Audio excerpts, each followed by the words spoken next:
Wah, ada oma-oma umur 70-an tahun jualan roti dari tahun 1980.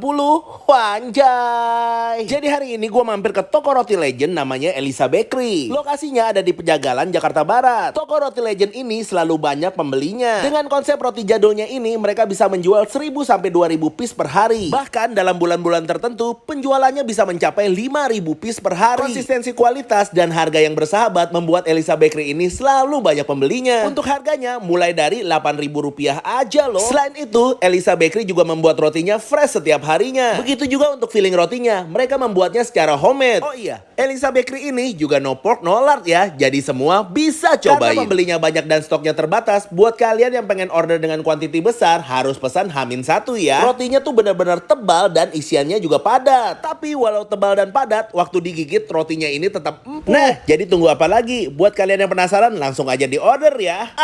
Mantap!